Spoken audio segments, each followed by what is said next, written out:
მოგესალმებით, მეტრონომის სტუმარია კოალიცია ცვლილებისთვის წევრი და კორუფციის მკვლევარი ბესიკ დონაძე. გამარჯობა ბატონო ბესიკ. გამარჯობა, მადლობა მოწვევისთვის. მადლობა მობრძანებისთვის. ჩვენს ქვეყანაში ბოლო პერიოდში ხშირად ხდება ტრაგედიები, რომლებიც კითხვის ნიშანს არჩენს იმასთან დაკავშირებით, თუ ვის ეკისრება პასუხისმგებლობა. მომხდარს ფონეთს ხოლმე საუბარი სისტემურ პრობლემებზე, მათ შორის კორუფციაზე. თქვენ საკმაოდ ხშირად საუბრობთ აღნიშნულ თემებთან დაკავშირებით, რამდენიმე დღის წინ სადგურის მოედანზე სახურავის ფასადის ჩამონგრავის შედეგად 2 ადამიანი დაიღუპა და რა თქმა უნდა გაჩნდა კითხვის ნიშნები, თუ რა მოხდა რეალურად და შეიძლებოდა თუ არა ამ ტრაგედიის თავიდან აცილება. პირველ რიგში მინდა შეაფასოთ, რასთან გვაქვს საქმე და ვის ეკისრება პასუხისმგებლობა. კიდევ ერთხელ მოგესალმებით. ძალიან მარტივია იმის გარკვევა, ვის ეკისრება პასუხისმგებლობა. ქალაქ თბილისში სკვერებზე, კორპუსების გრადობაზე, საგზაო ინფრასტრუქტურაზე, მიწისქვეშა ინფრასტრუქტურა, საკანალიზაციო, სანიაღვრე და ასე შემდეგ. პასუხისმგებელი არის ქალაქ თბილისის მერია. შესაბამისად, მერია როგორც ინსტიტუცია და შემდეგ ქალაქის მერი, რომელიც ხელმძღვანელობს ამ ყველაფერს. ამ კონკრეტულ შემთხვევაში პასუხისმგებელი არის ქალაქ თბილისის მერია და მისი სტრუქტურული ერთეულები. ქალაქის მერი, ინფრასტრუქტურის კურატორი მოადგილე, გამგეობა, გამგებლის მოადგილეები და ასე შემდეგ. ეს შეიძლება ჩვენ ჩავიდეთ რაღაც მთავარ სპეციალისტამდე ან წამყვან სპეციალისტამდე და უნდა ჩავიდეთ ნამდვილად. და ანუ მთლიანი რგოლი უნდა გამოვლინდეს პასუხისმგებელი პირების და შემდეგ ეს პასუხისმგებლობა უკვე იყოფა ორ ნაწილად. ერთი არის პოლიტიკური პასუხისმგებლობა, მეორე არის სამართლებრივი პასუხისმგებლობა და რა თქმა უნდა, სახელები და გვარები უნდა დაიდოს, პოლიტიკური პასუხისმგებლობა ვისია და სამართლებრივი პასუხისმგებლობა ვისია. აი ეს კონკრეტული შემთხვევა აჩვენებს როგორ არის რგოლი მთლიანად მორღვეული თბილისის მერიის. ანუ თბილისის მერია რეალურად არ მუშაობს. მოდი შეფასებებში რო არ გადავიდეთ და რაღაცა არ ვიმკითხავთ, ანუ ესე იყო თუ ესე იყო, ან რა ხდებოდა და რაღაცები რო არ დავამატოთ, დავიწყოთ მომხდარის შემდეგ პირველი კომენტარები რა გაკეთდა. აი რა საუბრობენ რომ თვითონ მაცხოვრებლებისგან არ ქონდათ ნებართვა. ხო, აი დავიწყოთ პირველი იმისგან რა თქვა კახა კალაძემ. ანუ პირველი რომ მოვიდა რა თქვა, რომ შენობა ნაგებობა არის მეხუთე კატეგორიის და არის ავარიული. და იქ დავამთავროთ ცოტა ხანი და ინფორმაცია ამის შესახებ ქონდა. ხო, ჩვენს მოქალაქეებს ავუხსნათ რა არის მეხუთე კატეგორიის შენობა.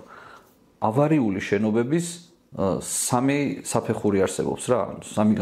მესამე კატეგორია, მეოთხე კატეგორია და მეხუთე კატეგორია. მეხუთე კატეგორია არის უმძიმესი კატეგორია, რომელიც არ ექვემდებარება რეაბილიტაციას, გამაგრებას და მეხუთე კატეგორია თუ მიენიჭება შენობა ნაგებობას, ის შენობა ნაგებობა სასწრაფოდ უნდა დაიშალოს. ანუ კახა კალაძემ გითხრა, რომ ეს შენობა ვიცოდით, რომ მეხუთე კატეგორია იყო, მაგრამ შიგნით ხალხს ვაცხოვრებდით. ანუ პირველი პასუხისმგებლობა ეს არის, რომ ეს შენობა სასწრაფოდ უნდა ყოფილიყო დაცლილი მოსახლეობისგან და კიდევ კომერციული ობიექტები იყო. იმ კომერციულ ობიექტებს სარეკლამო ნებართვები აქვთ გაცემული, ხო? ანუ კატეგორიულად აკრძალულია მეხუთე კატეგორიის შენობაში ადამიანების ყოფნა, არათუ იქ ცხოვრება და ასე შემდეგ. შემდეგ იყო უცბად მიხვდნენ, რომ ეს მეხუთე კატეგორია სულელური გაჟღერება იყო და ამ შემთხვევაში კახა კალაძეს პასუხი აქვს გასაცემი, რომ თანამშრომლებმა მოატყუეს, ეს უცებ მოფიქრებულია, ის იყო სპონტანურად, რომ იქვე მოიფიქრეს, რომ მოდი მეხუთე კატეგორია თქვა და დავამძიმოთ, ოღონდ მე მიხვდნენ, რომ ეს დამძიმება მათთვის კარგი არისო, ანუ კარგი ვარიანტი, იმიტომ რომ გვერდზე ედგა კურატორი მოადგილე, რომელსაც უნდა შეესწორებინა, რომ მეხუთე კი არა, მესამეა. შემდეგ ვიღაც თანამშრომელი გამოაგორეს, რომელმაც თქვა, რომ მესამე კატეგორია. მესამე კატეგორია ნიშნავს იმას, რომ ავარიულია, ცხოვრება შესაძლებელია, გამაგრებას ექვემდებარება და ანუ თუ არ გაამაგრებ, მაშინ ის პროგრესირებს და შემდეგ გადავა მეოთხე კატეგორიაში და შემდეგ გადავა მეხუთე კატეგორიაში. ანუ მესამე კატეგორიის ავარიულ სახს ჭირდება გამაგრება და ჭირდება მონიტორინგი. იმიტომ თუ არ ამაგრებ და მონიტორინგს არ აკეთებ, შესაბამისად ის მესამე კატეგორია გახდება მეხუთე კატეგორია, იმიტომ რომ პროგრესირებს. ასე რომ დღევანდელი დღის მდგომარეობით არ გამოქვეყნებულა დოკუმენტი, რომელიც დაადასტურებს, რომელი კატეგორიის ავარიული სახლი არის თედორე მღვდლის 10 ნომერში. ანუ არ ვიცით, ზეპირსიტყვიერად ვიცით, კალაძემ თქვა მეხუთე, თანამშრომელმა თქვა მესამე. ჩვენ გვჭირდება დოკუმენტი. რა წერია დოკუმენტში? მესამე კატეგორია იყო, მეოთხე თუ მეხუთე. იმიტომ რომ მესამეს და მეხუთეს შორის ძალიან დიდი სხვაობაა. სხვადასხვა მოქმედებები უნდა განახორციელოს მერია მესამე შემთხვევაში და მეხუთე შემთხვევაში. ასე რომ ესე ხელახებით მესამე თქვა, შემდეგ მეხუთე თქვა, ეს არასერიოზულია. ეს ნიშნავს იმას, რომ შენ თვითონაც არ იცი რა უნდა აკეთო. ვფიქრობ, რომ საერთოდ შესწავლილი არ აქვს, რომელი კატეგორიაა. დასკვნა არ დევს, რომელი კატეგორიაა. თუ დასკვნა დევს, რომელი კატეგორია ეს არის. გამოაქვეყნო, ძალიან მარტივია, ხო? სქელკანიანი დოკუმენტი იქნება, მეხუთე კატეგორია თუ არის, საკმაოდ, იმიტომ რომ აღწერილობა არის ყველაფერი. ოღონდ პირველივე ფურცელზე წერია ძირითადი დასკვნა. აი, ძირითადი დასკვნა ერთი გვერდი რა. ერთი გვერდი გამოაქვეყნონ და ანახოს თბილისის მოსახლეობას მეხუთე კატეგორია თუ მესამე კატეგორია. აი ამ მოლოდინი რა შეიძლება ის გამოქვეყნდეს? არა, არ მაქვს მოლოდინი, იმიტომ რომ რაც არ უნდა გამოქვეყნდეს, ყველა დოკუმენტი მას წინააღმდეგ მუშაობს. დასკვნის გამოქვეყნების შემდეგ ვალდებულნი არიან გამოაქვეყნონ ყველა ის მოქმედება, რაც განახორციელეს. მაგალითად, ესეც ფაქტი რაც იყო იმის შემდეგ, ხო? გამოჩნდა ადამიანი, რომელმაც მის Facebook გვერდზე 1 წლის წინ ატვირთა ვიდეო და ეს ადამიანი ამტკიცებს, რომ მე დაახლოებით 10 ჯერ მაქვს დარეკილი მერიაში. მერიაში როგორ რეკავ? ცხელ ხაზზე რეკავ მერიაში, ხო? მოდი ახლა კალაძემ ეს ინახება, ზუსტად ვიცი, რომ ზარები იწერება, 1 წლის წინანდელი ზარები ამოიღოს და ზარები, რომელიც განხორციელდა ამ კონკრეტულ შენობაზე, რა ქმედება მოყვა. მოდი გავიაროთ, ხო, ანუ ცხელ ხაზზე რო დაურეკეს. შემდეგ იმან ხო ვიღაცას გადასცა ეს ინფორმაცია. ხო, გადასცა გამგეობას, შესაბამის საქალაქო სამსახურს. შემდეგ რა გააკეთა იმ საქალაქო სამსახურმა? ესე ზეპირსიტყვიერად ხო არ აკეთებს ვინმე რამეს, ანუ მე რო რაღაც გავაკეთე, ცხელი ხაზმა რომ მომაწოდა ინფორმაცია და მე რო გავედი მისამართზე, ეს უნდა დავაოქმო, ფურცელზე უნდა დავწერო, სახელი და გვარი უნდა დავწერო, ვინ იყო წასული.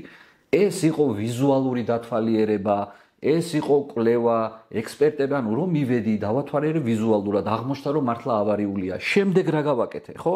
ანუ შემდეგ ოფში უნდა ჩავწერო, რომ აღნიშნული ვაცნობე უკვე ჩემს ხელმძღვანელს, რომელმაც შემდეგ აცნობა სამხარაულს, მოვიწვიე ექსპერტი, დაიწყო უფრო სიღრმისეული კვლევა. ეს ყველაფერი თუ არის გაკეთებული და შემდეგ უკვე დაიდო დასკვნა, რომ არის მესამე კატეგორია.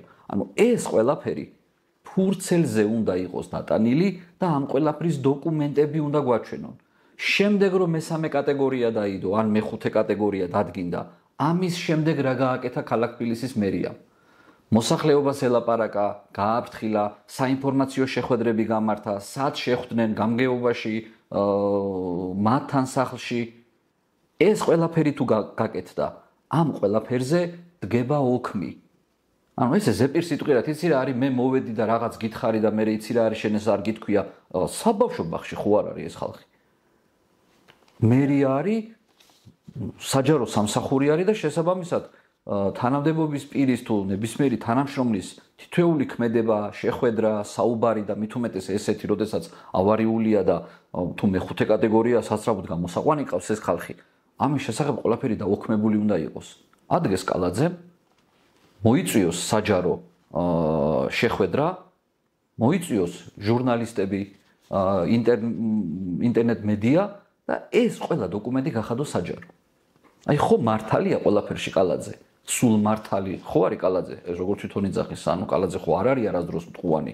და აი ამ სულ მართალმა ვითომ ცუდმა ვითომ სულ მართალმა კალაძემ, რომელიც ჩემის შეფასებით არის ძალიან ცუდი მენეჯერი, ეს რბილად რომ ვთქვათ, გაასაჯაროოს ყველა დოკუმენტი და ნათლად აჩვენოს ადამიანებს რა გააკეთეს, როგორ მუშაობს მისი სტრუქტურა. გამართულად რო ემუშავოთ და ნამდვილად რომ განიხორციელებინათ ეს პროცედურები. შეიძლებოდა თუ არა ამ ტრაგედიის თავიდან აცილება. ჩვენ ვნახეთ შეფასებები, როდესაც ეს ტრაგედია ხდებოდა, რომ ადგილობრივები აცხადებდნენ, ჰქონდათ რეაგირება, თუმცა უკავშირი ვერ მიიღეს მათ. ნახეთ 100%-ით ვარ დარწმუნებული, რომ მერიის სამსახურების სწორი მოქმედების შემთხვევაში აღნიშნული ტრაგედია არ მოხდებოდა. აი მაგალითად განვიხილოთ როგორი ვარიანტი იცით რომ აი ეხლა ხომ მე მოვყვევი რაც იყო ანუ ავარიული შეფასდა და ასე შემდეგ. აი მაგალითად ეს შენობა რო ყოფილიყო ჯერ ხო არ ვიცით ზუსტად რომელია ხო? ეს შენობა რო იყოს მაგალითად მესამე კატეგორია და ნამდვილად მესამე კატეგორიის იყო ხო და ადამიანებს შეეძლოთ ცხოვრება. დიდუბის რაიონის გამგეობა წლის დასაწყისში თებერვალში აცხადებს ტენდერს 100,000 ლარის ღირებულების. ეს ტენდერი ითვალისწინებს რას? ავარიული აივნების და ავარიული პარაპეტების მოხსნას. ზუსტად იმის მოხსნას, რაც ჩამოვარდა. ჩამოვარდა პარაპეტი. ეგრეთ წოდებული ესე ქვია. სახელწოდება აქვს პარაპეტი. ანუ დიდუბის გამგეობას ამისთვის ფული ქონდა. ეხლა ნახეთ როგორ არ მუშაობს. ფული აქვს. ინფორმაცია აქვს რომ ავარიულია, მაგრამ არ მოქმედებს. და ვარდება და ორი ადამიანი იღუპება. ანუ ეს რას ნიშნავს? ეს არის დანაშაული, გულგრილობა და ეს არის სისხლის სამართლის მუხლით დასჭადი. ანუ ფული არის გამოყოფილი ამისთვის ფული და შენ ინფორმაცია გაქვს რომ ეს არის ავარიული და არ მოქმედებ და შემდეგ ის ვარდება და ადამიანი იღუპება. ეს არის დანაშაული. მსგავს ტრაგედიებთან რამდენად კავშირშია ტენდერების მართვის სისტემა, რომელიც არა მარტო თბილისის მერიაში, ზოგადად ქვეყანაში არსებობს. ზოგადად ნახეთ როგორ რაღაც არის, როდესაც ქვეყანაში არის კორუფცია, ქვეყანაში არ არსებობს პროგრამა, რომელიც მუშაობს გამართულად. არ არსებობს ჩატარდეს რაღაც ესეთი მნიშვნელოვანი ან რაღაცა შეიცვალოს ქვეყანაში, ახალი პროგრამა დაიწყოს, რომელიც ხალხისთვის უნდა იყოს სასიკეთოდ და თუ ქვეყანაში კორუფცია არის, ვერ გამოდის ვერც ერთი პროგრამა, ვერ ჩაატარებს ვერც ერთ რეფორმას. ყველა რეფორმა არის განწირული, რადგან ქვეყანაში არის კორუფცია. შესაბამისად, ყველა ტენდერი, ყველა შესყიდვა, როდესაც ქართული ოცნების ბუნება არის, ასე ვთქვათ, კორუფციისკენ მიდრეკილი, შესაბამისად ის ტენდერებს არ ყავს კარგი შემოწმებელი, ანუ მონიტორინგი არ ხორციელდება, დაგვიანებულად მოქმედებენ. აი ეს არის მაგალითად ახლა დაგვიანებული მოქმედების მაგალითი, ხო? ფული აქვს, პრობლემა იცის და არ აგვარებს. აი რას ნიშნავს? ეს ხო დანაშაულია. ზედამხედველობის პრობლემაც არსებობს. ზედამხედველობის პრობლემაც არის, იმიტომ იმან იცის, რომ იქ ქართული ოცნების მხარდამჭერი ყავს დანიშნული, იმას პასუხს ვერ სთხოვს, იმიტომ რომ მე შემდეგ ეს ადამიანი არჩევნებზე უნდა გამოიყენოს. ანუ ქართულმა ოცნებამ რა გააკეთა, ხო? მთელი პარტ-აქტივი დაასაქმა, ანუ თბილისის მასშტაბით დაასაქმა მერიაში და გამგეობაში. შესაბამისად, ეს პარტ-აქტივი მას ჭირდება არჩევნებისთვის. და ახლა არჩევნებისთვის რო ჭირდება, იმას ხო არ გაუბრაზდება. დიახ. ამიტომ მორღვეული მაგას ნიშნავს, რომ სისტემა რო გამართულად არ მუშაობს, ეგ არის, რომ პასუხისმგებელი არ არის არავინ არაფერზე. აი როგორც კი პასუხისმგებლობაზე დადგება საკითხი, რომ ვინ არის პასუხისმგებელი, უცებ ახალი message box-ი, აი ეს ეგრეთ წოდებული პროპაგანდისტებისგან, რომ იცი რა არის ჩვენ ხალხი ვერ გავიყვანეთ. მე არ მჯერა იმის, რომ ადამიანს თავაზობდე უკეთეს საცხოვრებელ პირობებს და ის უარს იძახდეს. ხო, ისინი ადგილობრივი მაცხოვრებლებიც ამბობდნენ, რომ იმდენად მიუღებელი იყო მათთვის პირობები, რომ არ დათანხმდნენ. აი რატო არ გამოდის სახლიდან? ჯერ ხო გვეუბნები, რომ მესამე კატეგორია, ესე იგი ცხოვრება შეიძლება. ამ ადამიანს უნდა შესთავაზო იმაზე კარგი საცხოვრებელი პირობები, ვიდრე მას აქვს და ეს ადამიანი აუცილებლად წავა და კარგად იცხოვრებს. თბილისის მერია შეპესე ხო არა, რაღაც მოგებაზე ორიენტირებული იყოს. მისი მოგება, მერიის მოგება არის, როდესაც თბილისის მოქალაქე ცხოვრობს კომფორტულად და მას აქვს კარგი მუნიციპალური სერვისი. ეს არის მერიის მოგება. ნახოთ, ფულადი მოგება კი არ უნდა ნახოს ამაში მერიამ. როდესაც ადამიანი ცხოვრობს კონკრეტულ უბანში, აი მაგალითად მაგ სახლში, ხო? უნდა შესთავაზო ისეთი საცხოვრებელი პირობები, ან და ბინის ქირა, რომ მან შეძლოს იმავე ტერიტორიაზე, იმავე უბანში, ვინის ქირავობა, რომ ამ ადამიანს თავის მისამართი აქვს აწყობილი ყველაფერი, ხო? სკოლა, ბაღი, სამსახური, თავის გარემო, ხო? მეზობელი სოციუმი, სადაც ცხოვრობს. შენ თუ ამ ადამიანს მოკიდებ ხელს და გადაიყვან, მაგალითად, მუხიანში, ფონიჭალაში, საბურთალოზე, მისთვის პრობლემა იქნება. იმიტომ რომ გაუძვირდება ცხოვრება, იმიტომ რომ გაუძვირდება, საქვია, ბავშვის ტარება სკოლაში და ასე შემდეგ. მას უნდა იქ იყოს იმ თავის უბანში, სადაც ცხოვრობს. შესაბამისად, საბაზრო ღირებულება უნდა გაითვალისწინო. შენ თუ ეთქვი, რომ ცით არის მე შენ მოგცემ 300 ლარს და წადი ქირით იშოვე სახში, 300 ლარად ვერ იშოვის. ეს არ უნდა იყოს რაღაცა საერთო მიდგომა. ამ კორპუსის მოსახლეობას ყველას ინდივიდუალური შეთავაზება უნდა გაუკეთო. ვიღაცას 1500 ლარიანი სახლი უნდა უქირავო, ვიღაცას 1000 ლარიანი სახლი უნდა უქირავო. ვისაც ვინც ჩათვლის, ხო, ინდივიდუალურად უნდა მოერგოს. აი ეს ადამიანი წავა, სახლს იშოვის, ისეთ სახლს, სადაც ის კომფორტულად იცხოვრებს და მერია ვალდებულია გადაუხადოს ფული. შემდეგ მერია ვალდებულია, რომ ეს სახლი დაშალოს, უთხრას შესთავაზოს მოსახლეობას, თუ მათ ყავთ უკვე ვინმე ინვესტორი, შემოიყვანოს და დაიწყოს მშენებლობა, თუ არ ყავთ ინვესტორი, მაშინ აი მერია რასაც ახს რო ჩვენ რო გვაქვს ჩანაცვლების პროგრამა და ეს ჩანაცვლების პროგრამა ჩვეულებრივად აქაც დიდი კორუფცია და მონახოს კომპანია, რომელიც ააშენებს სახლს და აკმაყოფილებს ამათაც და შემდეგ რა თქმა უნდა ეს კომპანიაც ნახავს თავის გარკვეულ მოგებას, ხო? წაგებაზე ხო არ შემოვა კომპანია და ხო არ იმუშავებს. შესაბამისად, ეს ყველაფერი უკვე მერიამ უნდა გააკეთოს. ოღონდ არ არსებობს საქართველოში ცხოვრობდეს ესეთი ადამიანი, რომელიც ცხოვრობს ავარიულ კორპუსში, შენ მას შესთავაზო კარგი პირობები და თქვას რომ იცი რა არის, მე არ წავალ ამ ავარიული სახლიდან. არ არსებობს ეგეთი ადამიანი ხალხ, ბუნებაში არ არსებობს. იმიტომ რომ უნდა შესთავაზო კარგი პირობები. პირობები უნდა გაუმჯობესო. ეს არის მერიის ვალდებულება. ხალხზე ზრუნვა, მუნიციპალური სერვისების შეთავაზება, მეტი მუნიციპალური სიკეთე უნდა მიიღოს მოსახლეობამ. ეს არის მერიის ვალდებულება. და ამას რო არ აკეთებს, შესაბამისად ის უნდა წავიდეს თანამდებობიდან. და ვინც არ გაკეთებით, საქმის არ კეთებით კიდევ ადამიანები თუ იღუპებიან და ზარალდებიან, ხო რა თქმა უნდა, მათმა სისხლის სამართლებრივი პასუხისმგებლობა უნდა აიღონ თავიანთ თავზე. არის თუ არა კიდევ საფრთხე, რომ განმეორდეს მსგავსი ტრაგედიები და თქვენი აზრით გაითვალისწინებენ თუ არა ამ ტრაგედიის მომხდარ ამბავს, რომ შემდგომში მსგავსი ფაქტები თავიდან ავირიდოთ.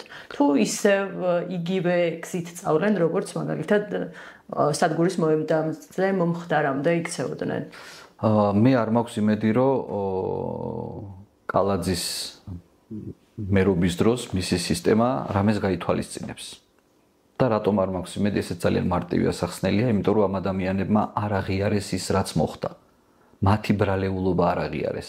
და რადგან მათი ბრალეულობა არ აღიარებს და სულ რომ მართლები არიან, შესაბამისად არც არაფერს არ გაითვალისწინებს. იმიტომ რომ მას ხوار დაუშავები არაფერი. ესე ფიქრობს ეს ადამიანი. ყოველთვის იპოვიან მიზეს, რომ ყოველთვის იპოვი მიზეს დააბრალო წვიმას, ქარს, ვიღაც ერთ კონკრეტულ ადამიანს. როგორც რიყეზე მომხდართან დაკავშირებთ, რომ რიყეზე მომხდარია. დავიწყოთ პირველი ტრაგედია, მათი მოსვლა მერი იყო ნარმანია, ხო?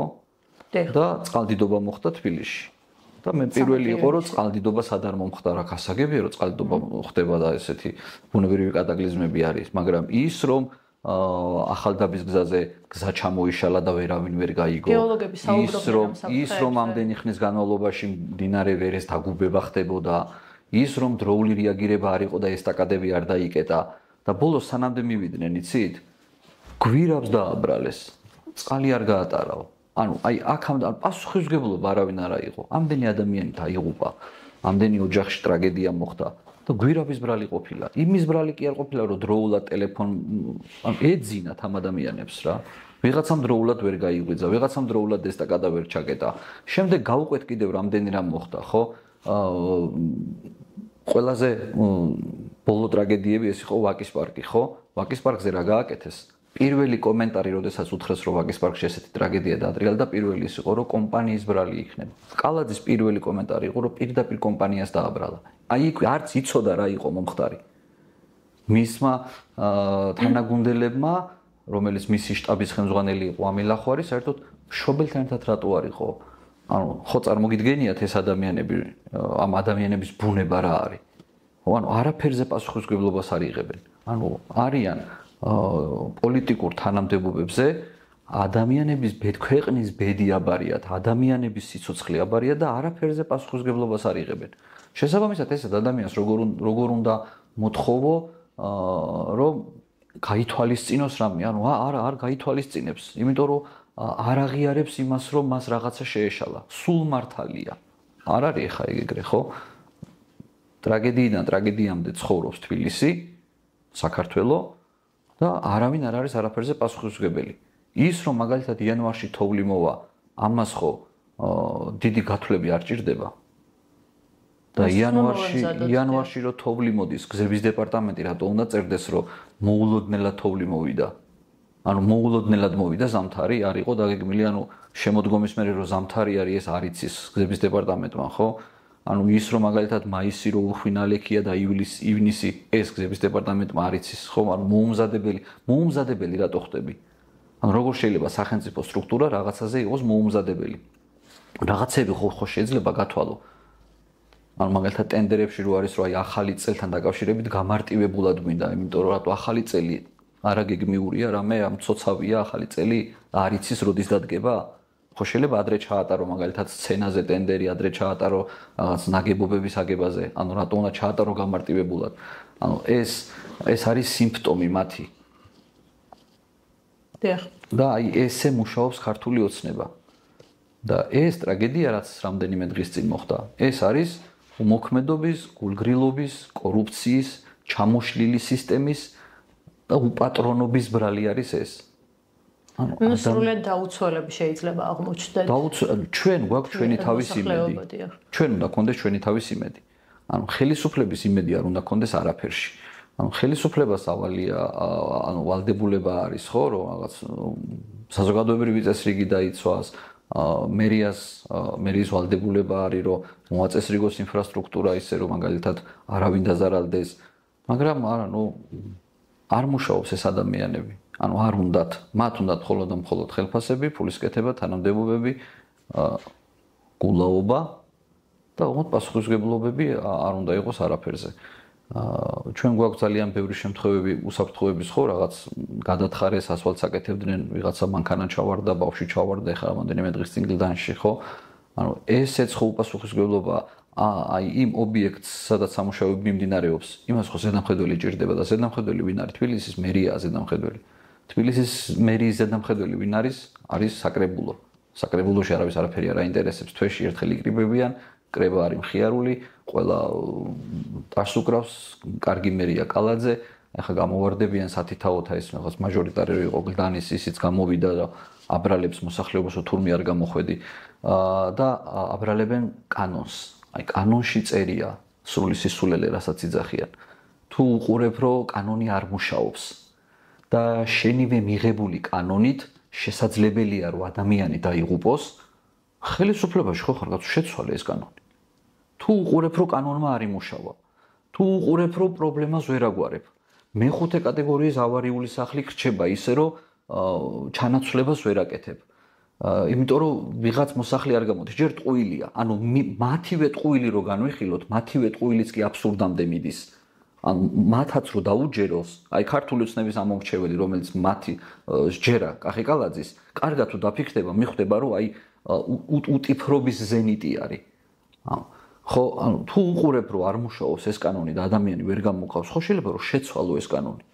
პირობითად რასაც თვითონ იძახი ჯერ ესე არ არის როგორც კალაძე ყვება თუ უყურებ რომ 100% უნდა დაწიე ეს კვორუმი ხო გახადეს 70 აი ესეც რომ არ გააკეთო მე მჯერა ადამიანს აქ იმხელა შეგნება და ჩვენი საქართველოს მოქალაქეს აქ იმხელა იმდენი განათლებაც და საკუთარ თავზე ზრუნვა უფრო მეტად შეუძლია მოქალაქეს ვიდრე იზრუნებს ჩემზე მერია ხო რომ თუ თავაზობ კარგ საცხოვრებელ პირობებს რატო უნდა დავრჩე ცუდ საცხოვრებელ პირობებში ანუ კალაძე ამტკიცებს იმას რომ მოსახლეობა არის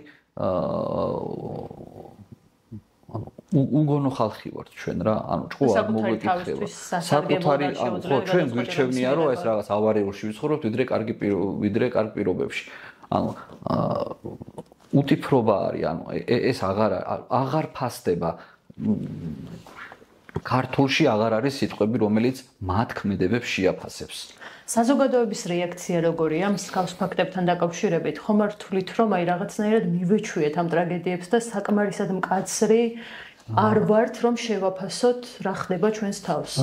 ეგეც მაგაშიც ნაწილობრივ გეთანხმებით, იმიტომ რომ კალაძეს არ უნახავს მკაცრად შეფასებული.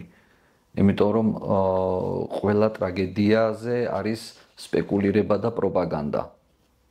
და რაღაც არ არის, თუ დააკვირდებით ეს სპორტ და პოლიტიკას რომ მიჯნავს ხოლმე კალაძე და პრობლემა რო შეექმნება და თავისი ფეხბურთელობის დროინდელი მაისურით რო დაძდევს და შემდეგ მაისურებს არიგებს კალაძე 4 ნომრით. რატომ არიგებს იცით კალაძე 4 ნომრით მაისურებს? მის ცხოვრებაში ყველაზე პოზიტიური პერიოდი იყო, როდესაც ფეხბურთელი იყო და მისი გონება, ანუ როგორც მერ ისე კი არ მიდის მე იმ ადამიანთან, როგორც ფეხბურთელი ისე მიდის. იმიტომ რომ როგორც მერი იმან დაღუპა უკვე ეს ადამიანები. ასე რომ ძალიან მწვავე უნდა იყოს საზოგადოების რეაქციაც, ხო? ჩვენ პარტიები, ხო, სამოქალაქო სექტორი, ჟურნალისტები მართლა მაქსიმუმს ვაკეთებთ ყველაფერს, რომ საზოგადოებას მივაწოდოთ ზუსტი ინფორმაცია. ეს იქნება პოსტებით, შეხვედრებით, რილსით, ვიდეოებით, სტუდიაში სტუმრობებით და ასე შემდეგ და ასე შემდეგ და ჟურნალისტიკაც ეს იქნება ტელე, ეს იქნება ინტერნეტ მედიები და შემდეგ მართლა ძალიან ბევრს აკეთებენ, რომ ინფორმაციას ავრცელებენ. შესაბამისად საზოგადოებამ უნდა გასცეს პასუხი კალაძეს ძალიან მკაცრი, მაგალითად იმ კორპუსის მაცხოვრებლებმა უნდა გასცენ ძალიან მკაცრი პასუხი და უნდა მოითხოვონ, რაც შეიძლება სასწრაფოდ მათი საცხოვრებელი სახლის დაშლა, ახლის აშენება და ასე შემდეგ. აი კიდევ ერთი როდესაც იქნება მკაცრი რეაქცია შემდგომში უფრო სხვანაირად შეიცვლება მათი სამოქმედოება. აქ ხო ძალიან მარტივად დგას საქმე. 1,2 მილიონი ვანდეთ კალაძეს. ოღონდ ეს ფული ჩვენ რატომ მივეცით? ხო ჩვენი მიცემული ფულია. რატომ მივეცით ეს ფული? იმიტომ რომ ჩვენ გვაცხოვრონ კარგად. კარგად ცხოვრება რას ნიშნავს? ჩვენ გვარჩინონ ხო არავინ ეუბნება. ჩვენ გადასახადები პატიოსთან გადავიხადეთ ბიუჯეტში ეს ფული. და ეხლა ამ ბიუჯეტმა ჩვენ უნდა შეგვიქმნას კარგი მუნიციპალური სერვისი, გამართული საზოგადოებრივი ტრანსპორტი, გამართული საგზაო ინფრასტრუქტურა, გამართული სანიაღვრე, გამართული კანალიზაცია, გამართული წყალმომარაგება, სახურავი, სარდაფი, კორპუსის მდგრადობა, კულტურული მემკვიდრეობის ძეგლების გამაგრება, ანუ კარგად ცხოვრება გვინდა და ამისთვის ჩვენ ფულს ვიხდით. და ესენი რას აკეთებენ? ესენი ჩვენ ფულს იპარავენ, ჩვენ ცუდად გვაცხოვრებენ. მერე რომ რაღაცა ტრაგედიები ხდება, ისევ ჩვენ გვაბრალებენ და ამაზე არავინ არაფერზე პასუხს არ სთხოვს. პასუხის მოთხოვნა არის პროტესტი, პასუხის მოთხოვნა არის არჩევნებზე გადარჩევა ამ ადამიანის და აღარ არჩევა, ანუ პოლიტიკურ პასუხისმგებლობებზე ვიძახი. ხოლო სისხლის სამართლებრივი პასუხისმგებლობები დადგება იმ შემთხვევაში, როცა ქართული ოცნება დაკარგავს ძალაუფლებას.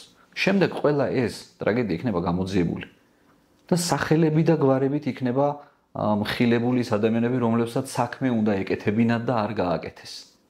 იმიტომ რომ მათ თანამდებობრივ გულგრილობას და სამსახურებრივ მოვალეობის არ შესრულებას კონკრეტულ შემთხვევებში მოყვა მსხვერპლი. ეს არის სისხლის სამართლებრივი დანაშაული. ამაზე პასუხი უნდა აგვან ადამიანებმა აუცილებლად. მაგრამ საზოგადოების რეაქციაც არის ძალიან მნიშვნელოვანი. ქართულ ოცნებაში მიმდინარე პროცესი რომ შეაფასოთ თორნიკე რიჟვაძის მაგალითზე, რასთან გვაქვს რეალურად საქმე? ქართულ ოცნებაში დაიწყო ის პროცესი, რომელიც ზოგადად ავტოკრატიულ რეჟიმებს, დიქტატურას, მოკლედ ესეთ რეჟიმებს ახასიათებს, ეს არის შიდა კლანური ჩანაცვლება. ბიძინა ივანიშვილი ერთ კლანს ანაცვლებს მეორე კლანით. შემდეგ დრო მოვა, რომ ეს ამის დრო აღარ უნდა მოვიყვანოთ, მაგრამ ზოგადად რაც უფრო მეტ დროს მიცევს ივანიშვილის, მერე უკვე კობახიძის კლანსაც გამოცვლის და სხვისი კლანი წამოვა. ამ კლანების ბრძოლა არის ძალაუფლებისთვის და ამ კლანების ბრძოლა არის, რომ იმან რო იშოვა ფული, ეხლა ის უნდა ჩამოაშოროს ძალაუფლებას, რომ ეხლა ამან იშოვოს ფული. ეს არის ძალიან მარტივი. კობახიძეს კლანი არ იბრძვის იმისთვის, რომ საქართველოს კეთილდღეობა მოუტანოს. იბრძვის იმისთვის, რომ იმას წაართვას და თვითონ მიითვისოს. შესაბამისად, მერე აქ არის უკვე ერთმანეთის აუტანლობა. ეს ადამიანები ვერც მაშინ ვერ იტანდნენ ერთმანეთს, როცა ერთ გუნდში იყვნენ და სანამ თანამდებობებზე იყვნენ. იმიტომ რომ ყველას რაღაცა თავის გავლენის სფერო ჰქონდათ. მე აღმოჩნდა თურმე რომ იმ ადამიანებმა ბიძინას გარეშე იშოვეს ფული, ის ფული რომელიც მაგალითად ბიძინამ არ იცოდა. ბიძინა ივანიშვილი ბიუჯეტიდან რო რამეს იპარავს, იმიტომ კი არ სჯის ხალხს. მას თუ პარავ იმიტომ სჯის. ანუ მაფიოზური ქვეყანა ჩამოყალიბდა. ანუ რიჟვაძესთანაც პირადი ანგარიშსწორება აქვს. პირადი ანგარიშსწორება არის, კი, სულ ყველასთან პირადი ანგარიშსწორება არის, იმიტომ რომ ეს ადამიანები ხო არაფერს არ წარმოადგენდნენ სანამ ივანიშვილი მოვიდა. ივანიშვილი რომ მოვიდა, ეს ადამიანები დანიშნეს თანამდებობაზე, ამოიღეთ პირველი დეკლარაცია და ბოლო. ანუ დეკლარაციებში ჯერ ხო ისედაც ყველაფერს მალავენ, მაგრამ რაც დამალული არ არის და ხილულია და ვნახულობთ, ამოიღეთ პირველი დეკლარაცია და ბოლო დეკლარაცია და ნახავთ რა შემოსავლები აქვს ამ ადამიანებს. ეს ადამიანები ხო საქართველოში ცხოვრობენ, ჩვენს გვერდზე ცხოვრობენ და ვნახოთ ხო, ანუ როგორ შეიძლება რომ მაგალითად საჯარო მოხელე, თუნდაც იყოს მინისტრი, რომლის ხელფასი ხა დღეს შეადგენს 12000 ლარს. შესაძლებელია რომ 12000 ლარის შემოსავლის მქონე ადამიანმა ააშენოს მილიონიანი სახლი. ვერ ააშენებ მილიონიან სახლს, ფიზიკურად ვერ ააშენებ. მაგალითად ხმალაძე, რომელმაც თანამდებობაზე მუშაობის პერიოდში ააშენა $1 მილიონ ფასად ღირებულების სახლი.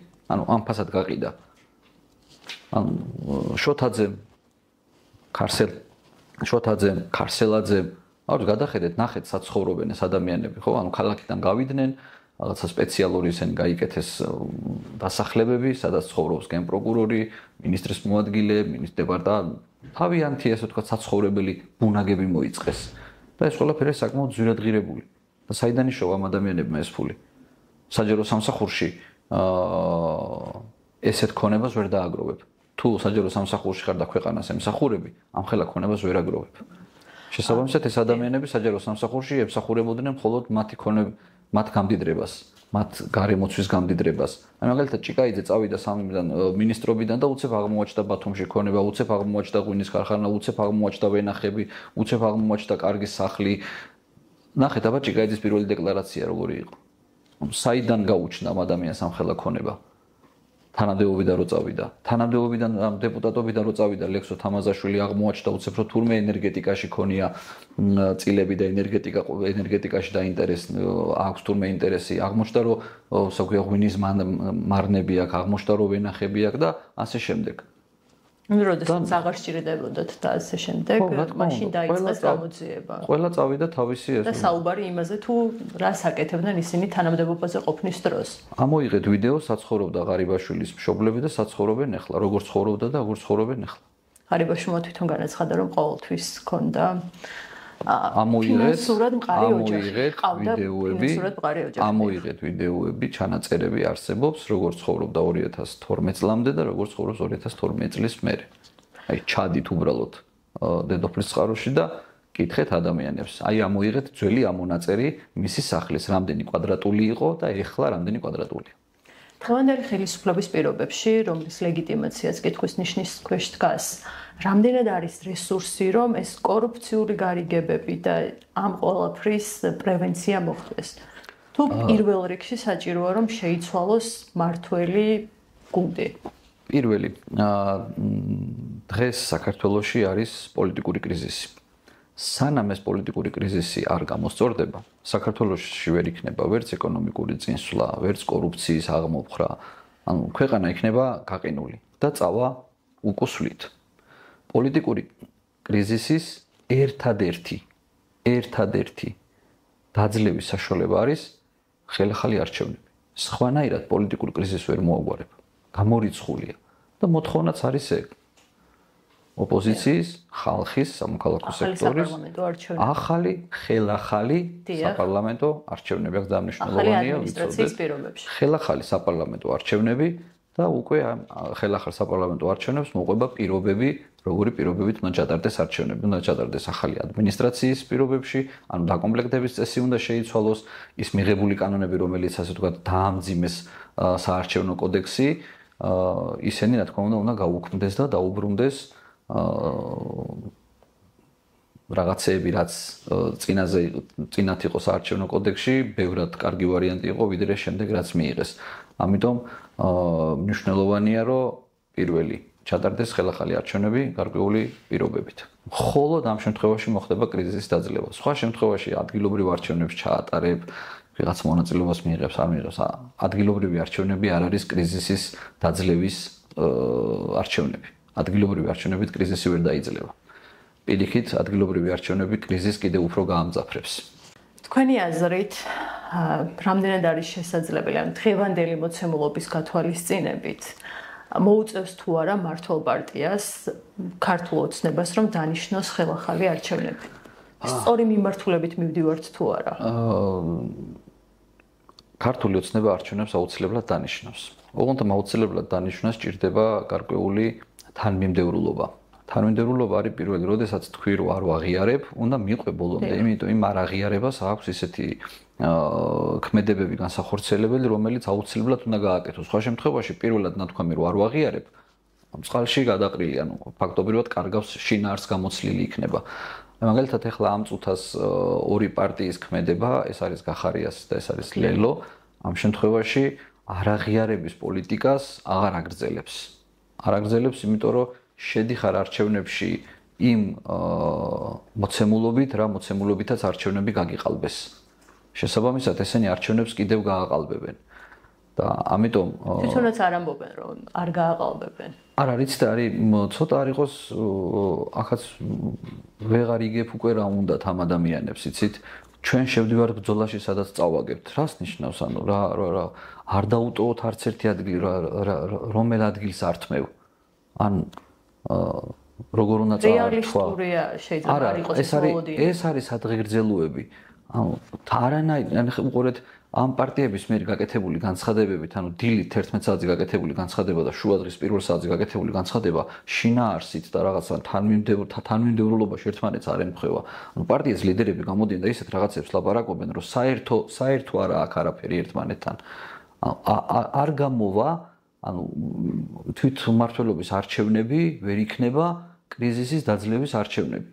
ამიტომ ეს არჩევნები გაასაღო იმად, რომ ჩვენ რაღაცას აქ მნიშვნელოვან გარდატეხა შევიტანთ, ანუ ფიზიკურად ვერ შეიტანთ. გარდატეხას შევიტანთ, თუ ამ არჩევნებში არ გავალთ.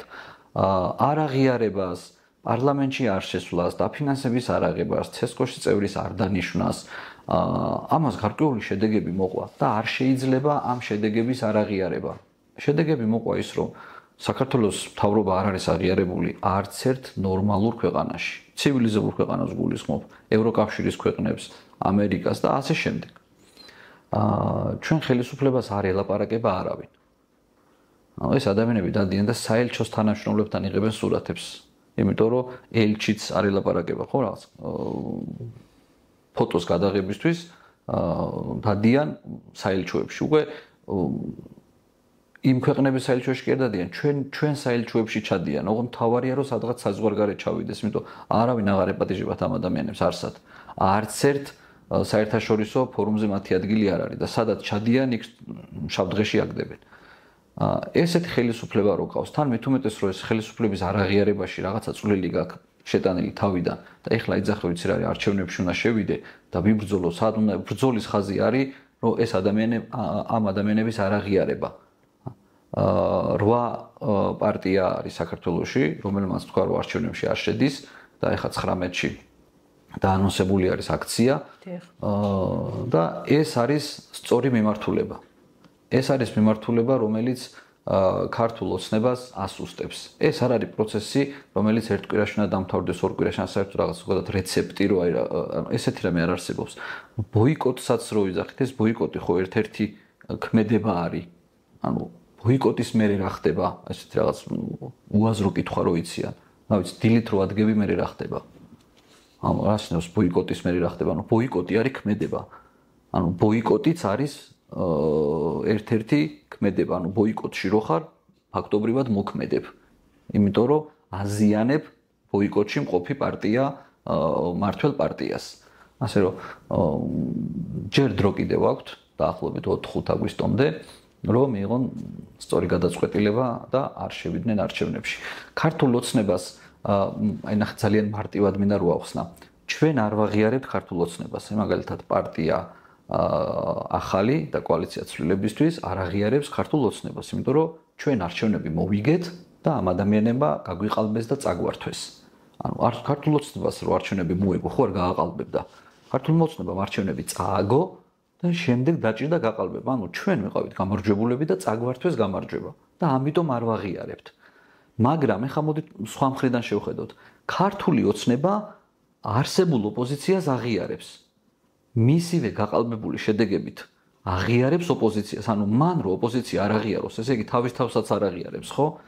მას ჭირდება მისი აღიარებული ოპოზიცია ბიულეტინში. ანუ მას ჭირდება 4 პარტია ბიულეტინში. ეს არის კოალიცია ცვლილებისთვის, პარტია ახალი და კოალიცია ცვლილებისთვის. ეს არის ნაციონალური მოძრაობა, ეს არის ლელო და ეს არის გახარია. ეს არის 4 კვალიფიციური პარტია, რომელიც ქართულმა ოცნებამ აღიარა მის ოპოზიციად, მისი გაყალბებული შედეგებით აღიარა ოპოზიციად და ეს ოპოზიცია ჭირდება მას ახლა ბიულეტინში.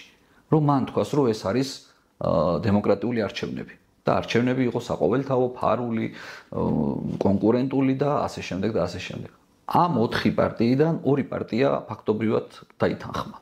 2 პარტია რჩება ბოიკოტის რეჟიმში, ანუ არ მონაწილეობს ამ არჩევნებში. ასე რომ ქართული ოცნება რომ მიზანს არ მიაღწიოს, ამიტომ ეს 2 პარტიაც ამ 2 პარტიამაც უნდა შეცვალონ გადაწყვეტილება რა. ქართული ოცნების ამოცანა პირველი არის ის, რომ ბიულეტინში იყოს მის მიერ ოპოზიცია და აღიარებული პარტიები. აი ძალიან ეს რაღაც მარტივად მინდოდა ამეხსნა რა. ჩვენ მართალია არ ვაღიარებთ, მაგრამ ქართული ოცნების მხრიდან რო შეხედო, მან ხო აღიარა ეს პარტიები ოპოზიცია. მისაღები იყო შედეგები, რომლებიც დაიწერა არჩევნებში. ხო, ანუ ესე იგი ეს მან აღიარა გარკვეული ოპოზიციური პარტიები ოპოზიციად. ეს ოპოზიცია ჭირდება ხა მას ბიულეტინში. რომ შემდეგ საერთაშორისო ორგანიზაციებს უთხრას, რომ აი ნახე ოპოზიცია მონაწილეობს არჩევნებში. მისთვის არჩევნებში მონაწილეობაზე რომ დაითანხმოს რაღაც პატარა პარტიები, არც ერთ პარტიას არ ვაყენებ, ახლა შეურაცხყოფას პატარა პარტია არის და პატარა პარტია, ხო? ახლა მაგალითად ხალხის ძალა თუ იქნება ბიულეტინში, ირმა ინაშვილის პარტია, ფრიდონ ინჯიას პარტია, ეს ნიშნავს, რომ ქართული ოცნება მოუგებს ქართულ ოცნებას, ანუ თავის თავთან ხო არ გადის არჩევნებში. ანუ ეს თვითონაც ქართულ ოცნებამაც იცის, რომ ეს არ იქნება მისთვის ლეგიტიმაციის გამსაზღვრელი. იმიტომ რომ ეს პარტიები ვერ იქნებიან ის პარტიები, რომლებიც მას კონკურენციას გაუწევენ, იმიტომ რომ მისი შექმნილი პარტიებია. მას საერთაშორისო აღიარებისთვის ჭირდება 4 პარტია ბიულეტინში. ეს არის კოალიცია ცვლილებისთვის, ნაციონალური მოძრაობა, ლელო და გახარია. მხოლოდ აი ამ 4 პარტიის დათანხმების შემთხვევაში ჩათვლის ქართული ოცნება, რომ მან მიზანს მიაღწია. ამიტომ ქართული ოცნების მიზანი არ უნდა მივაღწევინო და ამ არჩევნებზე უნდა ვთქვათ უარი და უნდა გავაგრძელოთ ის თანმიმდევრული ნაბიჯები, რაც დავიწყეთ 26 ოქტომბერს, რომ თქვით, რომ არჩევნები გააყალბეს, არჩევანი მოგპარეს, მარტო პარტიებს კი არ მოპარეს არჩევნები, ამომრჩეველსაც მოპარეს, ხო? ამომრჩეველს მოპარეს პირველ რიგში, ამომრჩეველს მოპარეს ხმები. და ამომრჩეველს რო ხმები მოპარეს, შესაბამისად ამ შედეგებით პარტიებსაც მოპარეს. ეხლა რო არჩევნებში ბოიკოტს აცხადებს პარტიები, ანუ არ მონაწილეობთ არჩევნებში, შესაბამისად ამომრჩეველმაც არ უნდა მიიღოს არჩევნებში მონაწილეობა. იმიტომ რომ პარტია და ამომრჩეველი სხვადასხვა არა, ერთია. ანუ პარტია არის ამომრჩევლებით შედგება ეს პარტიაც, ხო? ანუ პარტიის წევრები რაღაც სხვა ადამიანები ხო არ არიან, ისინი ამომრჩევლები არიან, უბრალოდ რაღაცა უფრო აქტიური ხალხია, რომლებიც მონაწილეობენ რაღაც საორგანიზაციო საკითხებში. ასე რომ პარტიას და ამომრჩევლის გაყოფა არ შეიძლება. თუ პარტია არღებულობს მონაწილეობას, არც არჩევნებში, არც ამომრჩეველი არღებულობს არჩევნებში მონაწილეობას. მადლობა ბატონო ბესიკ და იმედია მივიღებთ ისეთ რეალობას, როდესაც უწყებები იმუშავებენ ეფექტურად და აღარ შეგუშინდება გარეთ გასვლა.